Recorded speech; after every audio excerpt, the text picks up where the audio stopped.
The woman I marry before midnight will become Duchess of Ashbourne. Duke Nathaniel Ashbourne's announcement silenced the ballroom, but the muffled gasp behind the curtains silenced him. He crossed the marble floor, seized the heavy velvet, and tore it aside. Clara Whitmore crouched in the narrow space between the curtain and the wall. One hand held a half-burned letter, the other clutched a silver necklace Nathaniel had not seen since his mother's funeral 20 years earlier. A dark streak stained the letter. Blood. Clara rose too quickly and struck her shoulder against the window frame. She wore the plain brown dress of a paid companion, though she no longer possessed that position. Lady Beatrice Vale had dismissed her before supper and accused her of stealing from the Ashbourne family. Now the supposedly stolen necklace trembled between her fingers. "Give that to me," Nathaniel said. Clara stepped backward. Across the ballroom, the tall clock began counting the final 8 minutes before midnight. Nathaniel heard its mechanism more clearly than the whispers gathering behind him. Under his late father's will, he had until his 30th birthday ended to marry. If he failed, control of Ashbourne's private lands would pass to his cousin, Lord Edwin Vale. The title would remain Nathaniel's. Everything that allowed him to protect the people living beneath that title would not. Nathaniel looked toward the 3 noblewomen waiting under the chandeliers.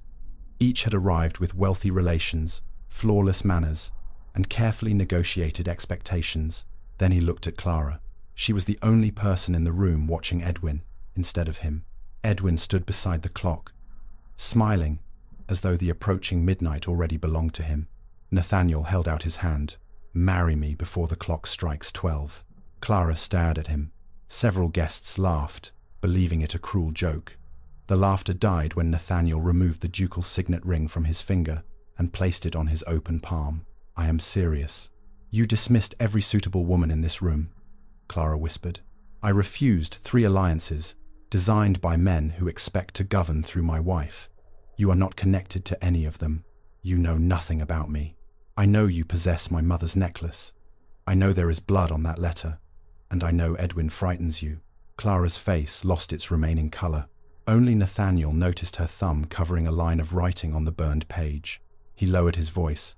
"Whatever you discovered behind these curtains, becoming my wife is the only protection I can offer before midnight."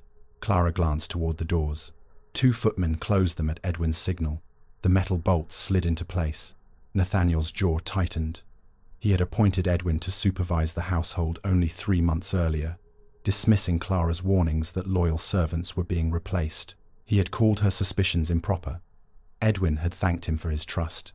Now Edwin controlled the doors, the servants, and perhaps the document in Clara's hand. "If I accept," Clara said, "you must promise never to ask why I was hiding here. I will promise to wait until you choose to tell me." "That is not the same thing. It is the only honest promise I can make." Another bell sounded. 7 minutes. The bishop shifted beside the small chapel altar that had been prepared at Nathaniel's command. He had believed he could select a bride calmly before the deadline. Instead, someone had altered the list of eligible women, delayed 2 carriages, and placed 3 candidates before him whose families were financially bound to Edwin. Nathaniel had rejected them because the arrangement felt like a trap. He had not imagined the trap was already closing. Clara looked down at the necklace. At its center hung a small silver locket shaped like an ash leaf. She pressed its hidden catch, and a tiny key emerged from the back. Nathaniel stopped breathing. His mother had once told him that the key protected the only thing at Ashbourne more valuable than the estate. She died before revealing what she meant. "Where did you find it?" "Lady Beatrice's writing desk." A shocked murmur swept through the nearest guests. Edwin left the clock and approached them. His expression remained pleasant, but his right hand stayed inside his coat. "My dear cousin," he said, "the woman is a thief. She was caught inside a private chamber with property belonging to my sister. Surely desperation has not robbed you of all judgment." Nathaniel faced him. "You said this necklace disappeared on the night my mother died." "So it did. Clara was 6 years old that night." Edwin's smile faltered. Clara caught Nathaniel's sleeve. "Do not challenge him yet." "Why?" "Because we are not the only people he intends to silence." Nathaniel followed her gaze toward the gallery above the ballroom. A young maid stood behind the railing, gripping it with both hands. Blood marked the white cuff of her uniform. When Edwin looked up, she retreated into the darkness. Clara pushed the burned letter into Nathaniel's hand. Read the final line. Most of the page had been destroyed, but 5 words remained beneath an unfamiliar signature. Ashbourne must have no lawful wife. Nathaniel felt the weight of his own mistake. By granting Edwin authority over the house, he had given his cousin access to every room, every servant, and every private family record. The midnight condition had never been intended to force Nathaniel into marriage. Someone had altered his father's will to make certain he failed. The clock struck again. 6 minutes.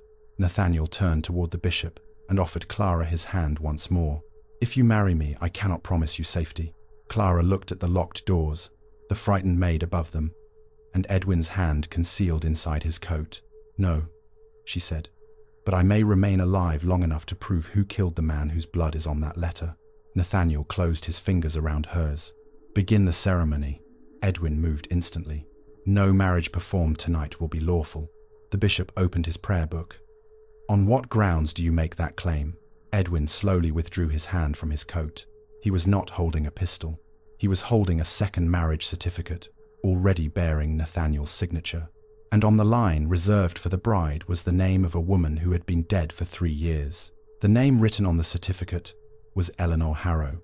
Clara saw Nathaniel's fingers tighten around hers. She knew that name. Every servant at Ashbourne knew it.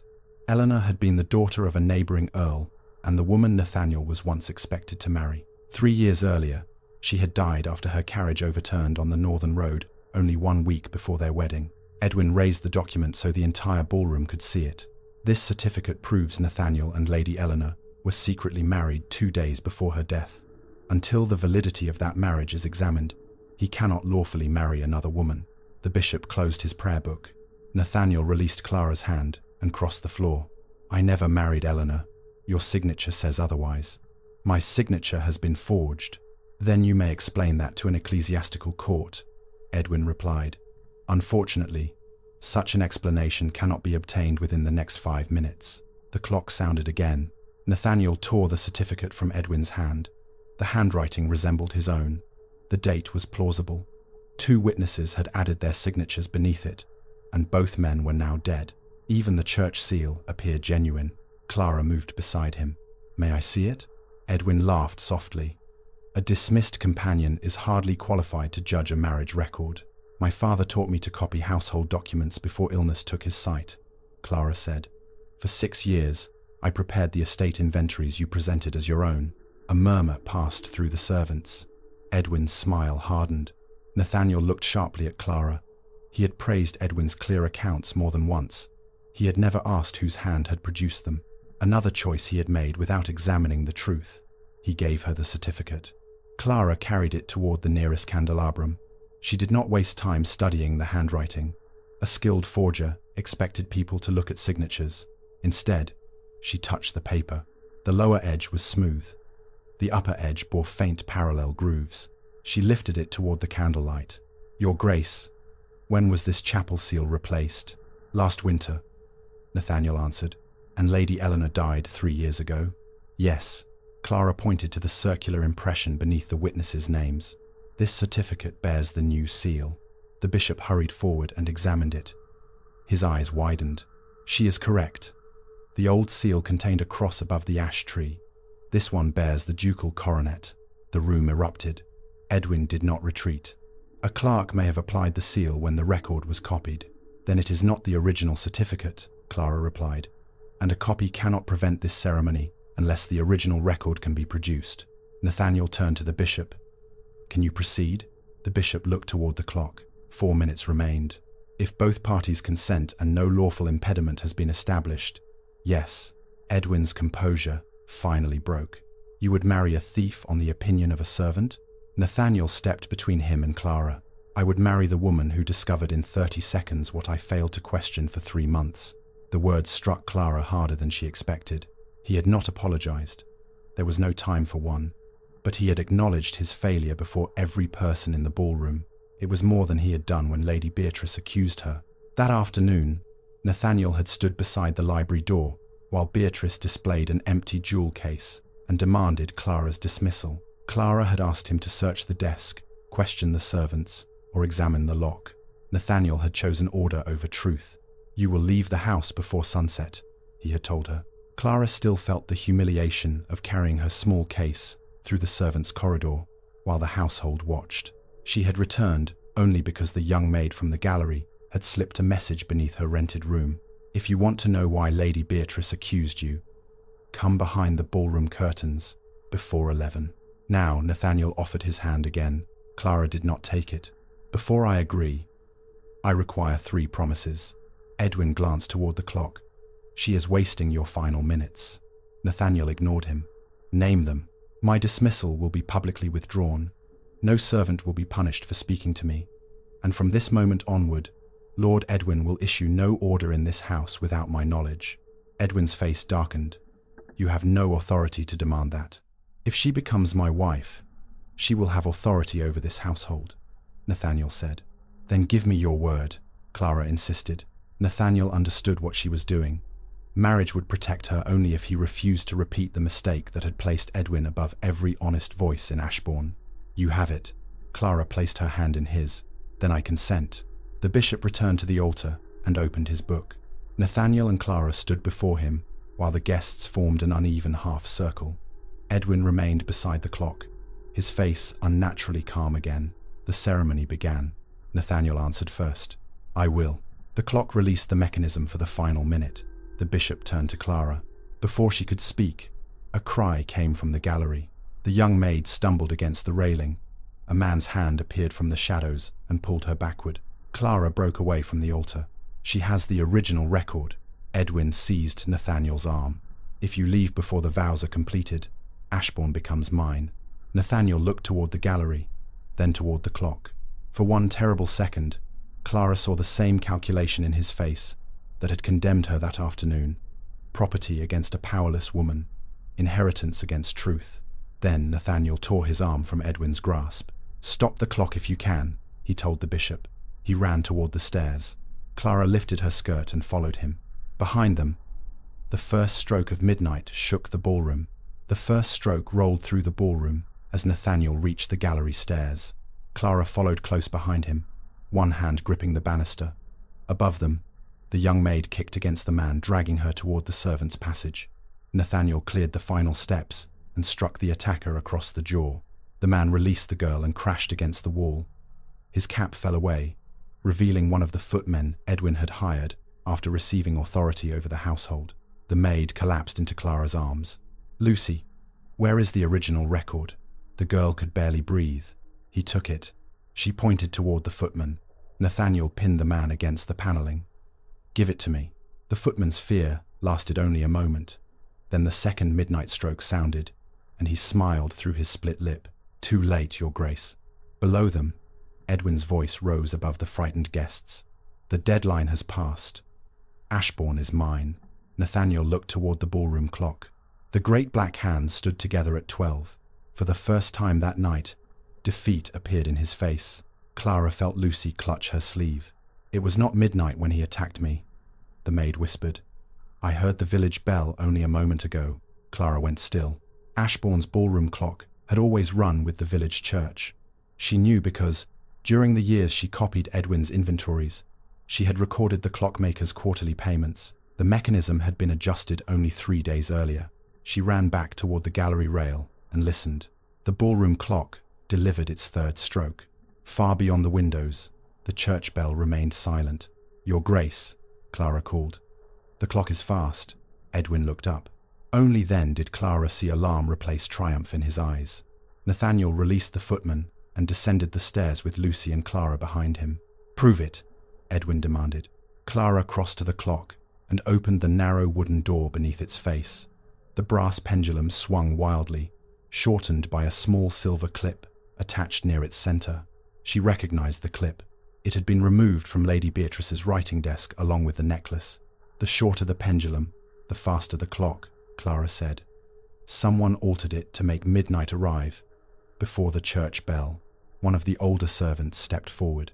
I saw Mr. Vale's new clockmaker here this afternoon. There was no new clockmaker, Nathaniel said. The bishop drew a pocket watch from beneath his robes. 3 minutes remain. The room changed at once. Edwin lunged for the clock. Clara closed the wooden door and stood before it. You wanted everyone watching the hands, she said, because you believed no one would examine the mechanism. His gaze fixed on her with naked hatred. Nathaniel placed himself between them. Return to the altar, he told Clara. The bishop resumed his position. Lucy remained beside the chapel steps, protected by two older servants who had finally found the courage to defy Edwin. Nathaniel and Clara faced one another again. This time, the urgency between them felt different. He was no longer choosing a convenient stranger. She was no longer accepting protection from a man she could not trust. They had each stepped away from the inheritance to save a servant. In doing so, they had discovered the one decision Edwin had never expected either of them to make. The bishop spoke quickly but clearly. Nathaniel James Ashbourne, will you take Clara Whitmore as your lawful wife? I will. Clara Whitmore, will you take Nathaniel James Ashbourne as your lawful husband? Clara saw the bloodied letter inside his coat and the silver necklace still looped around her wrist. She also saw the regret he had not yet earned the right to express. I will. Nathaniel placed his signet ring on her finger. It was too large, but she closed her hand around it. The bishop joined their hands. I pronounce you husband and wife. At that exact moment, the village church began to ring. Midnight. No one in the ballroom spoke. Nathaniel did not kiss her. Instead, he bowed over her hand with a restraint that surprised her. Your Grace, he said quietly. Clara understood the significance. He was acknowledging her new position before the same household that had watched him dismiss her. Edwin recovered first. A ceremony performed under deception will be challenged. Then challenge it, Nathaniel replied. But until a court says otherwise, Clara is Duchess of Ashbourne, and your authority in this household is revoked. Nathaniel ordered the doors unbolted and the newly hired footmen disarmed. Two loyal servants escorted Lucy away, while the bishop secured the false marriage certificate. Edwin made no attempt to flee. That frightened Clara more than anger would have. He bowed to her as though she had merely won a dance. Congratulations, Your Grace. Then he turned to Nathaniel. You have gained a wife and lost an estate. Nathaniel's expression did not change. Explain. Edwin took a folded document from his coat. Under your father's will, marriage preserved your control only if your bride possessed an unblemished reputation. Clara stands accused of theft. By marrying her without clearing that accusation, you have activated the forfeiture clause yourself. The victory vanished from the servants' faces. Nathaniel seized the document. Clara read over his shoulder. The clause was present, written in the same dense legal hand as the rest of the will. Yet one word sat slightly higher than the others. Chaste. The ink was darker. Clara touched Nathaniel's wrist. This word was added later. Edwin smiled. Another opinion from a servant. No, Clara said. An observation from your Duchess. She looked toward the burned letter. The surviving signature belonged to the solicitor who had prepared the will. If he had died protecting the original version, his blood might lead them to the proof. But first, they needed the key hidden inside Nathaniel's mother's necklace. Clara opened her hand. The necklace was gone. Across the ballroom, Lady Beatrice slipped silently through the newly unlocked doors. Clara ran after Beatrice, but Nathaniel caught her arm before she reached the doors. You have no shoes. Only then did Clara feel the cold marble beneath her feet. One slipper lay near the altar. The other must have fallen on the gallery stairs. She has the key, and Edwin wants you alone in a dark corridor. Nathaniel turned to two senior servants. Close the outer gates. Lady Beatrice is not to leave the house. Edwin laughed behind them. You cannot detain my sister because your new wife misplaced a necklace. Clara faced him. Beatrice did not take it from me. Then you admit you never possessed it? She cut it from my wrist during the ceremony. Clara raised her hand. A short length of silver chain remained caught in the lace at her cuff. One link had been opened with a narrow tool, rather than broken. Edwin's eyes flickered toward the silver clip, attached to the ballroom pendulum. The movement lasted less than a second, but Clara saw it. The same clip could have opened the chain. Beatrice had not acted alone. Someone had prepared every stage of the night. Clara's accusation, the altered clock, the false certificate, and the theft of the key. Nathaniel removed his evening coat and placed it around Clara's shoulders. The gesture was practical, almost impersonal, yet it silenced several guests who had watched him expel her hours earlier. Where would Beatrice go? He asked. Your mother's rooms. Edwin's face tightened. Clara needed no further confirmation. She and Nathaniel left the ballroom together. The late Duchess's apartments had remained locked since her death. Nathaniel had preserved them out of grief, while Edwin had repeatedly advised him to clear them and convert the space into guest chambers. Now the door stood open. Inside, drawers had been pulled from cabinets and letters scattered across the carpet. Beatrice knelt beside an old writing desk, forcing the tiny key into a concealed opening beneath its edge. "Step away from it," Nathaniel ordered. Beatrice turned. For the first time that evening, she looked afraid. "I came to recover property stolen from our family. That necklace belonged to my mother, and Clara was wearing it. Because you hid it in your own desk and accused her of stealing it," Clara said. Beatrice rose slowly. "Can you prove that?" Clara looked at the overturned room. She had spent months serving as Beatrice's companion. She knew the woman's habits, which hand she used for sealing letters, where she hid unpaid bills, and how she rubbed lavender wax between her fingers whenever she lied. A violet stain marked Beatrice's thumb. The same shade of wax clung to the opened link on Clara's cuff. "I can prove you cut the chain," Clara said. "Your sealing wax is inside the link. It softened when you held the silver clip over the ballroom candle." Beatrice hid her hand in her skirt. Nathaniel examined Clara's cuff, then Beatrice's fingers. "You dismissed Clara after your bracelet disappeared," he said. "Where is the bracelet now?" Beatrice's gaze moved toward the writing desk. Clara crossed the room and opened the lowest drawer. Beneath a stack of handkerchiefs lay the diamond bracelet Lady Beatrice had claimed was stolen. Nathaniel stared at it. Clara did not allow herself the satisfaction of victory. The bracelet proved the accusation false, but it also exposed how easily Nathaniel had accepted it. "This was never about jewelry," she said. "You needed me removed before the ball because Lucy intended to bring me the letter." Beatrice's lips parted. "You know nothing about that letter. Then how did you know it existed?" Silence answered her. Nathaniel's face hardened. "Where did you obtain the necklace?" Beatrice looked toward the open door, waiting for Edwin to appear. He did not. Her brother had allowed her to carry the most dangerous evidence and had abandoned her the instant she was caught. Clara saw the realization settle over her. "I found it," Beatrice whispered. "In a locked room. The door was not always locked." Nathaniel stepped closer. "My mother wore that necklace on the night she died."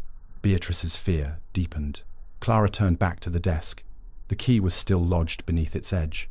When she pushed it farther, a hidden panel released with a soft click. Inside lay no jewels and no will. There was only a narrow ledger bound in faded blue cloth. Nathaniel reached for it, but Clara stopped him. A fresh line of black ink marked the leather beside the compartment. "Someone opened this recently." Beatrice rushed forward. "That belongs to my brother." Nathaniel blocked her. Clara lifted the ledger carefully. Most pages contained ordinary household payments from 20 years earlier. Her father's handwriting filled the columns, neat and exact. Then, she reached the final recorded week. 3 payments had been made on the day Nathaniel's mother died. 1 to a carriage repairer, 1 to an apothecary, and 1 to a man identified only by the initials EV, Edwin Vale. The amount beside his name was enormous. Nathaniel read it twice. "My mother paid Edwin?" "No," Clara said. "Your mother recorded money missing from the household account. My father was helping her trace it. A note appeared beneath the entry. If anything happens to me, the duplicate has been placed where Nathaniel first learned to read." Nathaniel went pale. The nursery. A crash sounded in the corridor. They hurried to the doorway. Smoke rolled from the far end of the passage. Someone had set fire to the old nursery. Beatrice stared at the flames. That was not part of the plan. Nathaniel looked at her sharply. Clara seized the ledger and pushed it beneath his coat. "Then tell us what the plan was." Beatrice backed away, shaking her head. From inside the burning nursery came 3 heavy knocks. Someone was trapped behind the door. Nathaniel moved toward the flames, but Beatrice caught his sleeve. "You cannot save them both." "Both?" Her gaze shifted to the opposite corridor. Clara followed it. 2 men were dragging Lucy toward the servants' staircase. Nathaniel stood between the burning room that contained the duplicate record and the maid who could expose the conspiracy.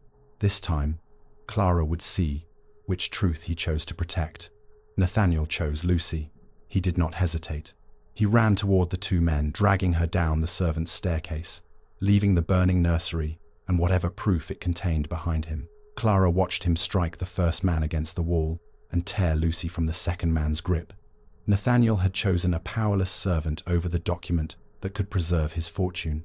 It was the right choice, but the nursery door was beginning to collapse. 3 more knocks sounded from inside. Clara wrapped Nathaniel's coat over her mouth and rushed toward the flames.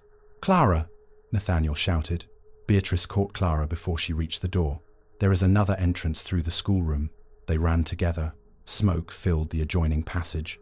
Beatrice pulled aside a narrow cabinet, revealing a servant's door Clara had never seen. Heat struck them as they entered the nursery from the opposite side.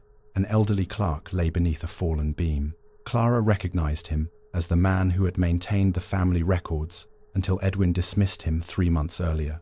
His hands were tied, and a cloth covered his mouth. Beatrice helped Clara lift the beam. "Why are you helping me?" Clara asked. "Because Edwin told me the old man would be frightened, not burned alive."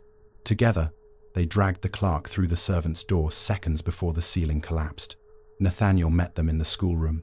Soot darkened his face, and blood ran from his knuckles. Lucy stood behind him, shaken but alive. He looked at Clara as though anger and relief were fighting within him. "You entered a burning room." "So did the man who set it," Clara replied. "The difference is that I intended to bring someone out." The rescued clerk coughed violently and reached inside his waistcoat. From a hidden pocket, he withdrew a charred scrap of blue cloth. "The duplicate," he rasped. "Gone." Clara knelt beside him. "Who took it?" The clerk looked at Beatrice. She recoiled. "I did not." He is not accusing you," Clara said. A single gold thread had been embroidered along the cloth's edge. Clara had seen the same blue binding on the ledger from the late Duchess's desk. The duplicate will had been wrapped in matching fabric. Whoever took it had left only the corner behind. The clerk gripped Nathaniel's sleeve. "Your father never required you to marry by 30. He required Edwin to relinquish guardianship of the private lands when you turned 30. Nathaniel went still. Edwin had reversed the meaning. The marriage deadline was not merely false. It had been created to distract Nathaniel, while Edwin converted temporary authority into permanent ownership. Footsteps thundered through the house. A senior servant appeared at the doorway. "Your Grace, 3 estate trustees have arrived. They demand to see you immediately." The men waited in the library with Edwin. A stack of sealed notices covered the table. Nathaniel entered with Clara beside him, still wearing his smoke-stained coat. Beatrice and Lucy remained outside, with the rescued clerk under guard. Edwin appeared untouched by the chaos. "The private accounts were frozen at midnight," he said. "Without access to them, wages cannot be paid. Food deliveries will stop, and every tenant whose lease expires this quarter becomes vulnerable to removal." Clara examined the notices. They had been prepared before midnight. Names, cottages, debts, and eviction dates had already been entered. "This is the larger act mentioned in the burned letter," she said. "You never intended merely to take the house. You intend to empty the villages." Edwin smiled. "I intend to make the estate profitable." One trustee placed a document before Nathaniel. "There is a temporary solution. Sign an acknowledgement, transferring control of the private accounts to Lord Edwin until the dispute is settled. Wages and deliveries can continue tomorrow morning." Clara read the first page. The language appeared limited. The final page was folded beneath it. "Open the entire document," she said. Edwin's patience broke. "While she studies every word, hundreds of families will wake without wages." Nathaniel looked toward the window. Beyond the glass stood the cottages his father had taught him to protect. He had spent years believing Edwin's management kept those families secure. Now he understood Clara had prepared the accounts, corrected the rents, and prevented shortages, while Edwin accepted the credit. The trustee pushed the pen closer. "If you refuse, the accounts remain frozen." Clara placed her hand over the document. "Give me 10 minutes." "We do not have 10 minutes," Nathaniel said. "You had months to question him. Do not make another permanent decision because he has created an artificial deadline." Her words struck the deepest place in him. For a moment, Clara believed he would listen. Then a servant entered with a message from the village physician. Flour deliveries had already been stopped, and several cottages required coal before morning. Nathaniel removed Clara's hand from the page. "I cannot gamble with their lives." You are gambling with them by signing what you have not read. I will correct it when we recover the original will. If you sign away your authority, you may no longer possess the power to correct anything." Nathaniel's face closed. It was the same expression he had worn when he dismissed her, the expression of a man who mistook swift authority for responsible leadership. He signed. Edwin took the document before the ink dried. Then, he unfolded the concealed final page. Clara read the clause aloud. By acknowledging forfeiture, the signer waives all claim to challenge prior transfers executed by the acting guardian. Nathaniel rose. "That page was hidden. You were invited to examine it," Edwin replied. "Your wife even advised you to do so." The trustees lowered their eyes. Edwin sealed the transfer with violet wax, the same wax Beatrice had used to open Clara's necklace. The consequence was immediate. Edwin rang the bell and ordered Nathaniel's loyal servants removed from their positions. Then he instructed the trustees to recognize every land sale made during his guardianship. "How many?" Nathaniel asked. Edwin smiled. "Enough to ensure Ashbourne will never belong to you again." Clara turned toward the stack of eviction notices. The top sheet ordered 40 families from their homes within 7 days. At the bottom was a second instruction written in Edwin's hand. After the villages were emptied, the northern valley was to be flooded and sold to an industrial company. Clara recognized the valley. Her father's cottage stood at its center, and according to the date on the order, the dam gates would be opened at sunrise. Clara snatched the eviction order from the table. "How long until sunrise?" "Less than 4 hours," Nathaniel said. Edwin folded the signed transfer and placed it inside his coat. "You are both exhausted. By morning, the valley will belong to men who understand how to use it." "There are families living there," Nathaniel said. "Not for long." Nathaniel reached for the bell, but Edwin covered it with one hand. "You no longer command the estate servants. I remain Duke of Ashbourne. A title without control of the private lands is merely a name." Nathaniel looked at the trustees. None met his eyes. By signing without reading, he had done more than surrender money. He had given Edwin lawful control over the gatehouse, the horses, the watchman, and every worker capable of stopping the flood. Clara turned to leave. Nathaniel followed her into the corridor. "Where are you going?" "To warn the valley. You cannot reach every cottage before sunrise." "I do not need to." She entered the old accounting room and pulled open a cabinet. Edwin's replacement clerks had removed most of her records, but a faded estate map remained beneath a stack of unused paper. Clara spread it across the desk. "When my father's sight began to fail, I read every boundary and waterway aloud to him until I knew them by memory. The northern channel divides here." She pointed to a narrow bridge above the valley.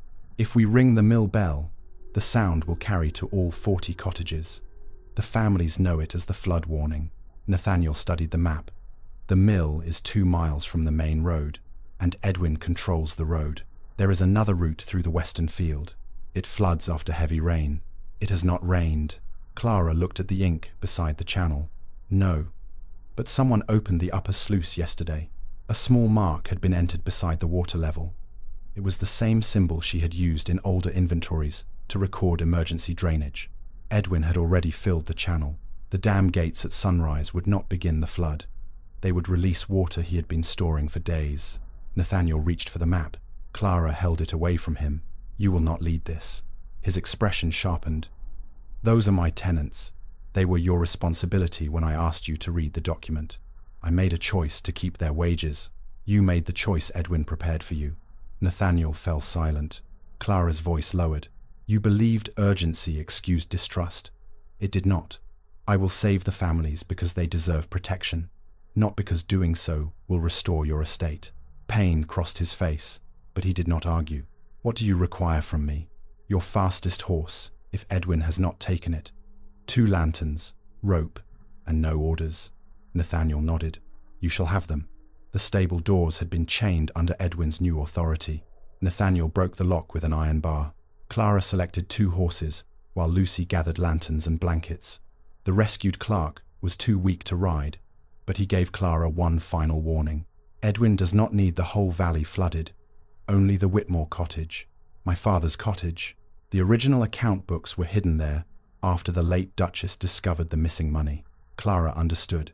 The industrial sale was real, But the flood served a second purpose. It would destroy the last surviving record of Edwin's theft. Nathaniel tightened the saddle on Clara's horse. "Your father hid the books. He suspected Edwin years ago. I thought his disgrace came from errors caused by his failing sight. You believed the accusation. I was 16. Everyone told me the Duke's guardians could not be mistaken." Nathaniel looked down. "My guardians accused him. I signed the order removing him from the estate." Clara's hands stopped. The truth hurt more deeply than she expected. Nathaniel had not merely dismissed her that afternoon. Years earlier, his unquestioning signature had destroyed her father's name and forced their family into poverty. "Did you speak to him?" she asked. "No." "Did you inspect his accounts?" "No." "Then do not ask me to forgive what you are only beginning to understand." "I will not." For the first time, Nathaniel's apology contained no defense. Clara mounted her horse. He reached up and placed the blue-bound ledger inside her saddlebag. "Keep this. Edwin believes I still possess it.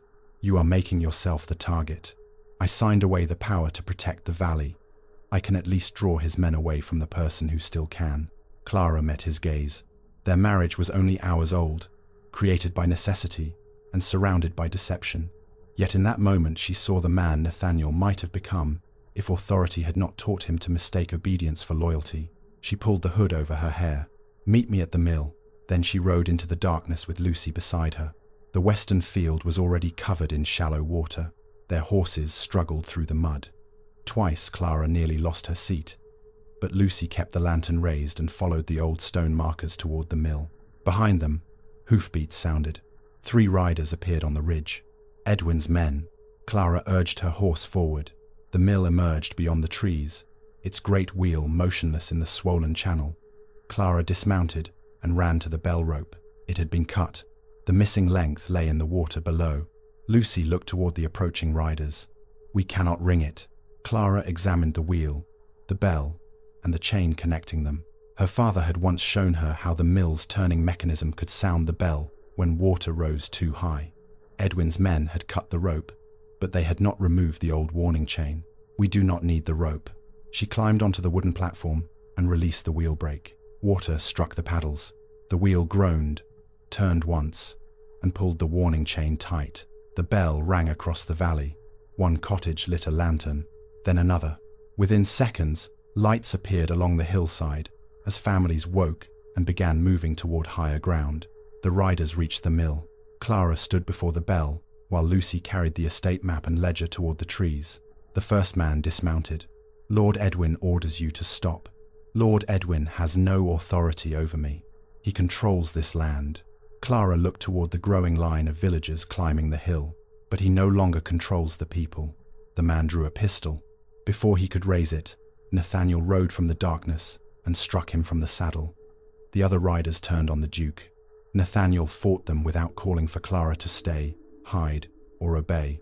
He had finally understood her boundary. Then a deep wooden crack came from the northern ridge. The dam gates were opening early. A wall of black water surged into the channel. The mill wheel spun violently. Its warning chain snapped, and the platform collapsed beneath Clara's feet. Nathaniel lunged toward her. Their hands touched for 1 second. Then the flood tore Clara away from him and carried her toward the submerged Whitmore cottage. The current pulled Clara beneath the black water. Her shoulder struck timber. The blue ledger tore free from her saddlebag and vanished into the flood. She surfaced once, gasped, and saw the mill disappearing behind her. Nathaniel was running along the bank with a length of broken rope, but the water carried her faster than he could follow. Ahead stood the Whitmore cottage. Its lower windows had already disappeared beneath the rising channel. Clara caught a branch as the flood swept her past an old willow. The force nearly tore her arms from their sockets. She wrapped one leg around the branch and held on. "Clara." Nathaniel reached the bank opposite her. He tied the rope around his waist and gave the other end to 3 villagers. "Do not come into the water," she shouted. He ignored her. Nathaniel stepped into the current and was thrown sideways at once. The villagers caught the rope, keeping him from being swept downstream. He fought forward until Clara could reach his hand. His fingers closed around her wrist. This time, he did not lose her. Together, they reached the bank. Clara collapsed in the mud, coughing water. Nathaniel knelt beside her, one hand supporting her shoulders. For several seconds, neither spoke. Then Clara pushed herself upright. The ledger is gone. You nearly died. And the ledger is gone. Nathaniel looked toward the flooded cottage. Then we find another way. Clara saw no command in his expression, only fear. She had never imagined a duke could look afraid for her, rather than of losing what she could provide. Lucy arrived with blankets and wrapped one around Clara's shoulders. The families are safe, she said. Everyone reached the hill. Clara looked across the valley. 40 cottages stood in the water, but lanterns glowed along the ridge above them. Edwin had taken their possessions, their wages, and perhaps their homes. He had not taken their lives. It was a victory. Clara rose, despite the pain in her shoulder. My father's account books are inside the cottage. Nathaniel looked at the water. We wait until it falls. The flood will destroy them. Then tell me where they are. I will go. No. His jaw tightened, but he accepted the refusal. Clara studied the cottage. The rear wall stood against higher ground, where the water reached only the bottom of the windows. There is a pantry entrance behind the hill. Nathaniel offered his arm. She hesitated before taking it. They entered through the pantry window. Inside, chairs floated through the kitchen. Water covered the floor, but the stone hearth remained above it. Clara knelt before the fireplace and removed a loose brick marked with a small, carved W. Behind it sat an iron cash box. Her father had shown her the hiding place when she was 16, then told her never to open it unless someone accused him after his death. She had believed the disgrace proved his guilt. Shame had kept her from returning. Nathaniel placed the box on the table. Do you have the key? My father said I would already possess it when I needed it. Clara searched her pockets and found nothing. Then she looked at Nathaniel's signet ring on her finger. The Ashbourne crest contained a narrow raised edge, shaped exactly like the cashbox lock. She pressed the ring into it. The lid opened. Inside lay the original household accounts, wrapped in oilcloth. Beneath them rested letters exchanged between Clara's father and Nathaniel's mother. Clara opened the first letter. The late Duchess had discovered Edwin removing money from tenant repairs and recording it as payments to invented suppliers. Clara's father had preserved the evidence. When he prepared to expose Edwin, Nathaniel's guardians accused him first. The final letter contained a warning. Nathaniel signs whatever his guardians place before him. Until he learns to question those who flatter his authority, Edwin will use his hand as if it were his own. Nathaniel read the line in silence. Clara expected him to defend his younger self. He did not. My mother understood me better than I understood myself. She tried to protect you, and your father paid the price. Nathaniel removed the ducal ring from Clara's finger. She stiffened. He placed it beside the letters. This ring opened the box because my mother intended the truth to be found by the head of Ashbourne. Tonight, that person is not me. Clara stared at him. You remain the Duke. A title tells people where I stand. It does not prove I deserve to lead. He pushed the ring toward her. Keep it until your father's name is restored. The cottage groaned as water struck its foundations. Nathaniel lifted the cash box while Clara gathered the letters. They climbed through the pantry window and carried the evidence to the stone schoolhouse on the hill. The evacuated families had gathered inside. Wet children slept beneath borrowed coats, while adults shared bread and blankets. Clara placed the cash box on the schoolmaster's table. She did not hide the documents in Nathaniel's possession. Instead, she asked 6 villagers to witness each item as it was removed, dried, numbered, and wrapped again. Lucy recorded their names. The rescued clerk, brought from the estate by cart, authenticated Clara's father's handwriting before everyone present. The evidence no longer belonged to one person who could be threatened. It belonged to a community that had seen it. Nathaniel stood at the back of the room. One tenant approached him. Her Grace prevented our rents from rising last winter, the man said. We believed you ordered it. Nathaniel looked at Clara. I did not know. Another woman spoke. She arranged the grain deliveries during the hard frost. A third added, she found the error in the widow pensions. Each story revealed another duty Clara had performed, while Edwin took credit and Nathaniel accepted gratitude. When the room quieted, he came to her. I married you because I needed protection for my estate, he said softly. The truth is that the estate had survived because of you long before tonight. Clara's throat tightened. Praise should have satisfied her. Instead, It exposed how desperately she had once wanted him to see her. She turned away before he could notice the tears in her eyes. Nathaniel did notice. He did not touch her. "What happens now?" he asked. "We bring the accounts, the clock clip, the false certificate, and Lucy's testimony before the county magistrates. I will support your claim. You will do more than support it. You will admit that you dismissed me without evidence and signed both my father's expulsion and Edwin's transfer. Publicly. The harm was public." Nathaniel nodded. "Then the correction will be public." For the first time since their marriage, Clara allowed herself to look at him not as a duke, a threat, or a necessary ally, but as the man standing beneath those titles. There might have been something worth saving between them, but it was too early to know. A stone shattered the schoolhouse window. Smoke poured through the opening.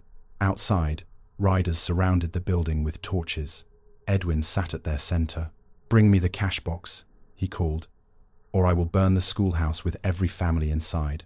Clara looked toward the evidence. Nathaniel moved beside her. Edwin had finally discovered what made the proof fragile. Clara could protect the documents, or the people whose lives gave those documents meaning. Clara lifted the cash box from the schoolmaster's table. Nathaniel caught her wrist. "If you surrender it, Edwin will destroy everything.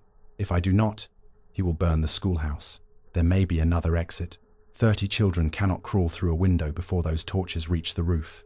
Outside, Edwin's riders moved closer. A burning rag landed against the schoolhouse wall. Villagers stamped it out, but another torch was already raised. Clara carried the cash box to the door. Nathaniel remained beside her. "You do not have to face him alone. I am not alone. That is why I must choose them." She opened the door. Cold air swept into the crowded room. Edwin sat on his horse 20 yards away, surrounded by armed men. Clara stepped outside with Nathaniel at her side. "Send the riders away," she said. "Bring me the box first. You altered the clock because you expected everyone to obey the appearance of time. You forged the certificate because you expected no one to examine its seal. Do you truly believe I will trust your word now?" Edwin's eyes narrowed. Nathaniel addressed the riders. "You have seen the flooded cottages. Whatever Lord Edwin promised you, he intends to leave no witnesses when this is finished." Several men shifted uneasily. Edwin drew a pistol and aimed it at the schoolhouse window. "The box, Clara." Nathaniel stepped in front of her. Edwin smiled. "How touching. Only hours ago you dismissed her as a thief." Nathaniel did not move. "I did." His answer carried across the hill. "I dismissed Clara Whitmore without examining the lock, questioning a witness, or searching the room of her accuser. Years earlier, I signed the order that disgraced her father without reading the accounts he prepared. Tonight, she warned me not to sign away the estate, and I ignored her again." Clara looked at him. Nathaniel's confession stripped away every excuse he might have used later. The villagers heard it. The armed riders heard it. Even Edwin's smile faded. "The losses suffered tonight were made possible by my signatures," Nathaniel continued. "If the valley is taken, it will not be because Clara failed to protect it. It will be because I repeatedly chose authority over truth." He removed the ducal ring from Clara's finger. Then he held it up where everyone could see. "I renounce any private claim that requires these families to remain silent about what I have done. Their testimony will stand, even if it costs me Ashbourne." Edwin lowered the pistol slightly.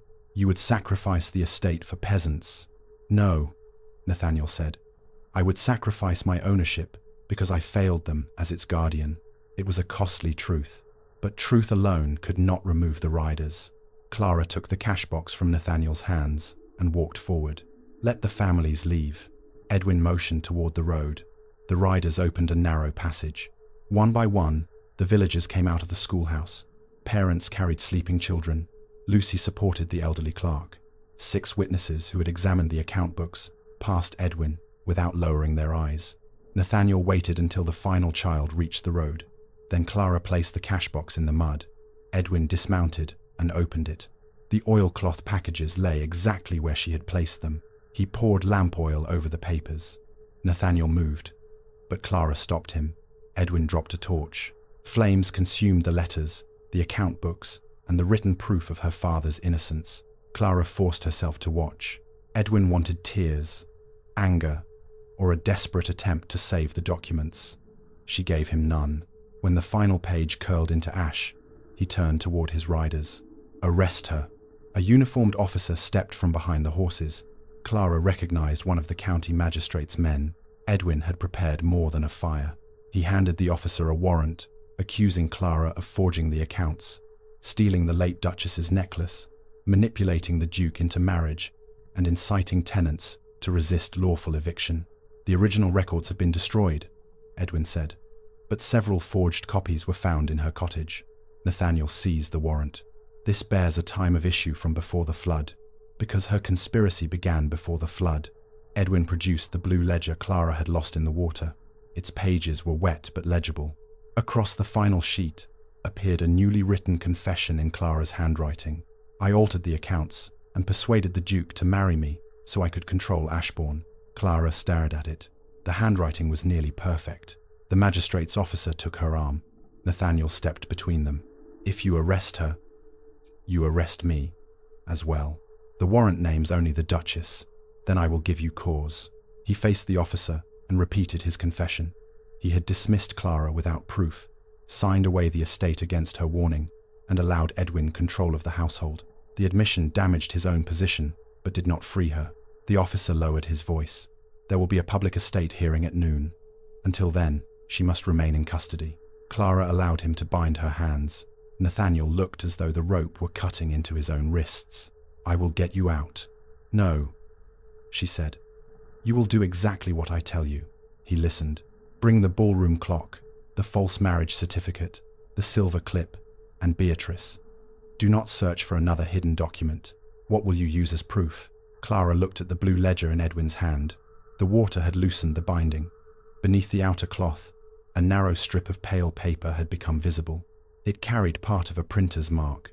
She had seen that mark before on the sealed eviction notices prepared in Edwin's new office.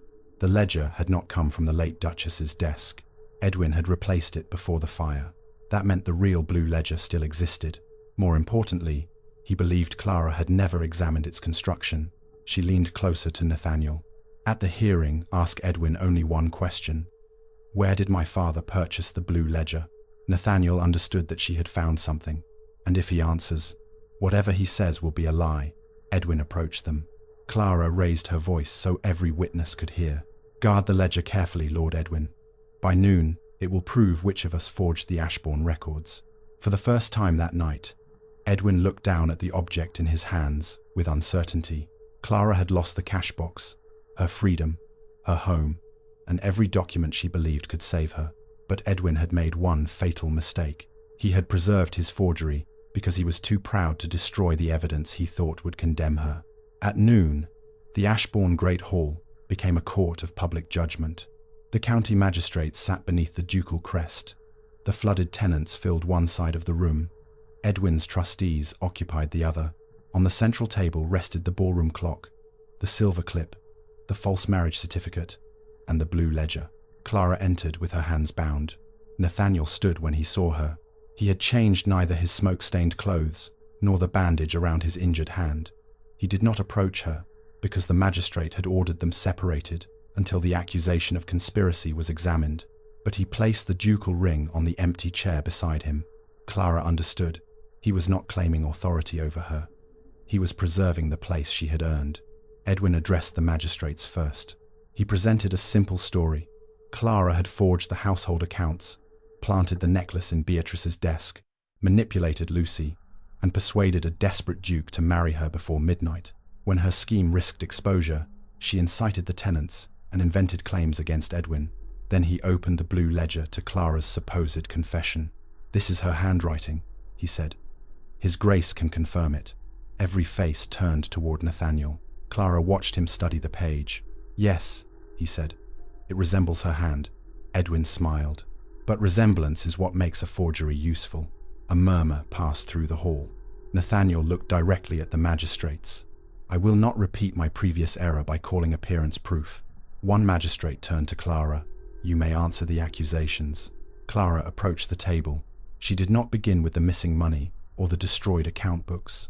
Too many claims at once would allow Edwin to hide behind confusion.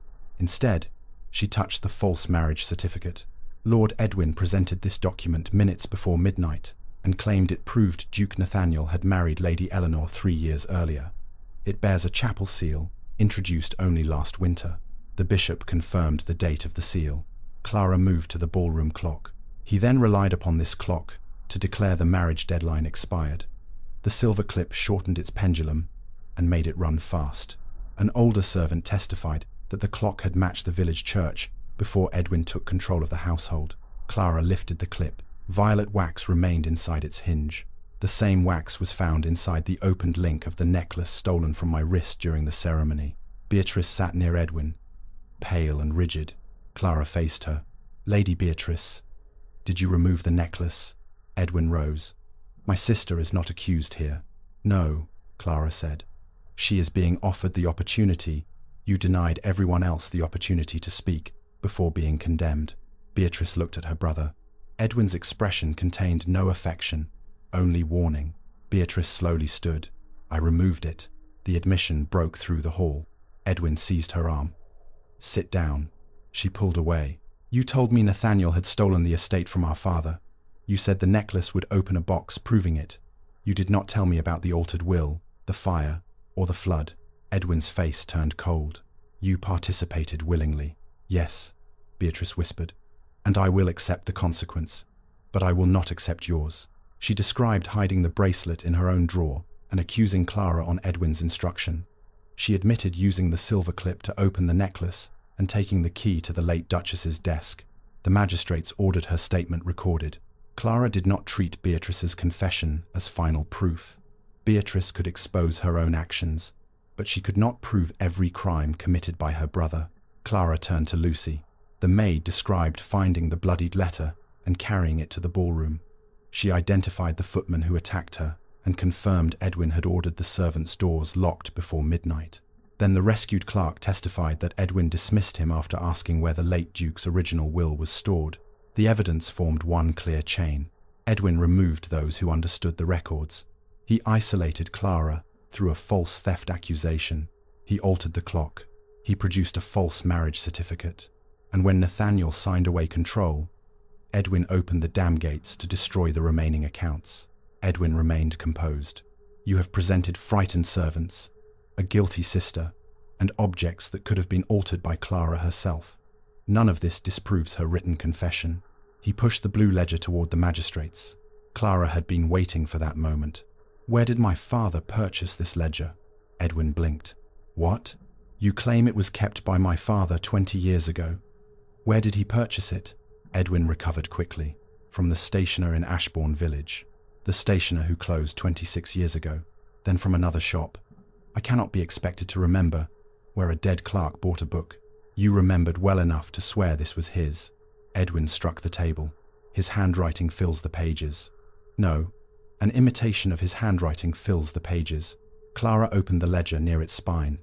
Floodwater had loosened the blue covering, revealing the strip of pale paper beneath it. A small crowned bird appeared along the edge. She placed one of Edwin's eviction notices beside it. The same crowned bird marked the paper. "These came from the same printer." "That proves nothing," Edwin said. "Paper can remain in storage for decades." Clara nodded. "Precisely. So tell the magistrates when you purchased the paper used for the eviction notices." Edwin hesitated. The trustees shifted in their seats. One magistrate leaned forward.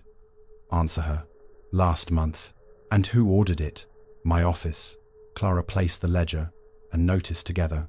"Then either my father obtained paper from Edwin's office 19 years after his death, or this ledger was manufactured last month." The room fell silent. Edwin's face changed. Clara continued before he could recover. "The false confession was not added to an old ledger. The entire ledger is new. Its purpose was to replace the one taken from the late Duchess's desk." "Where is this supposed original?" Edwin demanded. "You have it." For the first time, he looked genuinely confused. Clara turned toward Beatrice. "When you opened the hidden compartment, what else did you remove before we entered the room?" "Nothing. Think carefully. Edwin told you the necklace would open a box. When it opened a ledger compartment instead, what did you do?" Beatrice closed her eyes. "I sent him a note." "How?" "I wrapped it around the ledger's ribbon and gave it to his footman." Clara looked at Edwin's coat. A narrow strand of old blue ribbon protruded from the inner pocket. Edwin reached for it too late. The magistrate's officer stepped forward and removed a small bundle from his coat. Inside the ribbon was a folded page in the late Duchess's handwriting. Edwin had carried it through every confrontation, believing it was merely Beatrice's message. Nathaniel stared at the page. Clara recognized the final line before the magistrate unfolded it fully. The original will is concealed within the Ashbourne marriage register. The bishop rose. The false certificate had directed them to the one book Edwin believed no one would examine. A servant placed the old marriage register on the table. Its cover contained a raised hollow beneath the chapel seal. Clara inserted Nathaniel's ducal ring into the hidden catch. The cover opened. Inside lay a single folded document bearing the late Duke's private seal. The magistrate reached for it. Edwin lunged across the table. Nathaniel stopped him but did not touch the document. The final proof belonged to Clara. She lifted the sealed will and placed it before the magistrates. If this seal is authentic, it will show that no marriage deadline ever existed and that Edwin's guardianship ended at midnight. The senior magistrate examined the seal. Then he looked toward the late Duke's former clerk. "Can you authenticate this document?" The former clerk approached the table. His hands shook from smoke and exhaustion, but his voice remained steady. "I prepared the final copy under the late Duke's instruction. This is the document I placed inside the marriage register." He examined the seal, the folded edges, and a line of small numbers written beneath the final clause. The numbers record the page and volume of the solicitor's private register. "They are in my hand." The magistrate broke the seal. No one moved as he read. The will contained no requirement that Nathaniel marry before midnight. It declared that Edwin's guardianship would end on Nathaniel's 30th birthday, after which every private account, lease, and unsold property must be surrendered to him. A second clause required a complete examination of all transactions made during the guardianship. The final line was unmistakable. "Any guardian who conceals, alters, or destroys the estate accounts shall forfeit all compensation and face prosecution for fraud." Edwin backed away from the table. This document was planted. Clara looked at him. "By whom?" "By her. You said I had never entered the marriage chapel before last night." Edwin hesitated. "You said the register remained locked in the bishop's keeping." His breathing changed. "And you said the original will was destroyed 20 years ago." Clara continued. "If you truly believed that, why did you forge a secret marriage certificate and direct everyone's attention to this register?" Edwin looked toward the doors. 2 officers blocked them. Clara placed the false certificate beside the original will. "You knew the will was hidden inside the register. You could not remove it without the bishop noticing the broken lock. So you created a false certificate, expecting it to be challenged later in an ecclesiastical inquiry. The register would then be taken away as evidence, and your men could replace or destroy it during transport." The bishop's face hardened as he understood how his office had nearly been used. Clara pointed to the altered clock. "The false midnight deadline forced Nathaniel to act without examining your claims. The marriage certificate delayed the ceremony. The clock made the delay appear final. When both failed, you used the forged clause to persuade him that marrying me had cost him the estate." Nathaniel lowered his eyes. Clara did not protect him from the truth. But Edwin's plan succeeded only because the Duke had spent years signing whatever his guardians placed before him. He dismissed honest servants, accepted stolen work as Edwin's, disgraced my father without examination, and signed away control after I warned him to read the final page. The hall remained silent. Nathaniel stepped forward. "She is correct." He addressed the tenants rather than the magistrates. "I cannot blame deception for decisions I willingly made. Edwin forged the trap, but I entered it repeatedly because obedience was easier for me than doubt. Clara's father lost his name because of my signature. Clara lost her position because I valued my sister's rank above her word. Your homes flooded because I signed away authority rather than take 10 minutes to read." He removed his ducal signet and placed it beside the will. "I ask that every transaction carrying my signature be examined alongside Edwin's. If the law requires me to surrender private lands or income to repair the damage, I will do so." That confession ended Edwin's last defense. He could no longer argue that the Duke's signatures proved honest approval. Nathaniel had publicly identified the circumstances under which they were obtained and accepted personal responsibility for failing to verify them. The magistrates ordered Edwin arrested on accusations of fraud arson, unlawful confinement, attempted destruction of records, and deliberately endangering the valley. As officers approached, Edwin turned toward Beatrice. "You began this with me." Beatrice did not hide. "I did. I accused an innocent woman and helped steal the necklace." She surrendered the silver clip and offered her wrists to the officer. Her cooperation, testimony, and refusal to participate in the fire would later reduce, but not erase her punishment. She was required to repay Clara, relinquish every benefit received from Edwin's scheme, and live away from Ashbourne under legal supervision. Edwin received no such mercy. The forged transfers were suspended, his accounts were seized, and the industrial sale was stopped before the valley could be permanently taken. Clara's bonds were cut away. The senior magistrate faced her. "The accusations against you are withdrawn. The record will state that the bracelet was planted, the confession forged, and your conduct protected the tenants of Ashbourne." Clara rubbed her wrists. "And my father?" The former clerk brought forward the original will. Attached to it was a sealed statement written by the late Duchess, confirming that Clara's father had discovered the missing funds and had been falsely accused to silence him. The magistrate ordered his name formally cleared. Clara closed her eyes. For years, she had carried his disgrace as though it were an inheritance. Now the truth restored what shame had taken from them. Nathaniel picked up the ducal ring, but did not place it on his finger. Instead, he offered it to Clara. "What becomes of Ashbourne must be your choice as well." She looked at the ring, then at him. "You cannot repair this with a symbol. I know. You cannot ask the tenants to trust you because you confessed. I know. And you cannot expect this marriage to become real simply because the ceremony was lawful." Pain crossed his face.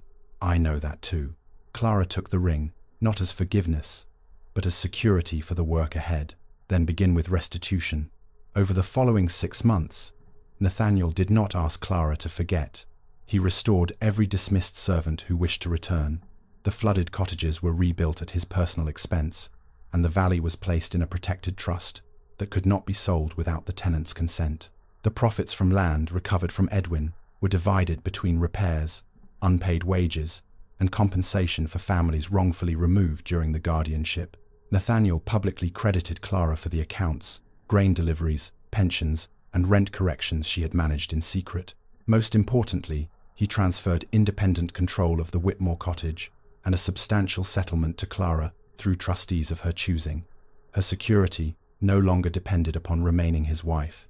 She established an estate council containing tenant representatives, servants, and women responsible for household management. No lease, dismissal, or major expenditure could be approved by one powerful man acting alone. Nathaniel attended every meeting. He spoke less. He read every page. When he did not understand something, he asked. That change did not erase his failures, but it proved his regret had become discipline rather than performance. Clara lived in separate rooms during those months. Nathaniel never entered without invitation. He wrote to her even when they occupied the same house, allowing her to decide whether and when she wished to answer. Their courtship began after their wedding. It grew in small moments. Tea left beside her account books, quiet rides through the rebuilt valley, and evenings when Nathaniel listened as Clara read her father's letters aloud. He never asked whether she had forgiven him. One winter evening, 6 months after midnight, Ashbourne held its first tenants' assembly in the restored ballroom. The velvet curtains had been cleaned but not replaced. Clara stood behind them before the meeting began, holding the ducal ring. Nathaniel found her there, exactly where he had discovered her on the night of their marriage. This time, he did not tear the curtains aside. He remained outside. "May I come in?" Clara looked at the man who had once chosen her because a deadline demanded a wife. Now he waited because her consent mattered more than his need. She pulled the curtains open herself. "I do not wish to hide anymore." Nathaniel offered his hand, but he did not assume she would take it. Clara placed the ring on his finger. Then she took his hand. "This does not mean the past is forgotten. No. It means I have seen what you chose after the truth cost you something." He bowed his head. "And it means," Clara continued, "that I choose to remain not behind you, and not because midnight forced me to, but beside you." Together, they walked into the ballroom. The first time Nathaniel had chosen Clara, the room had fallen silent in shock. This time, Clara chose him openly. and when the curtains closed behind them, it was because she had stepped beyond them of her own free will.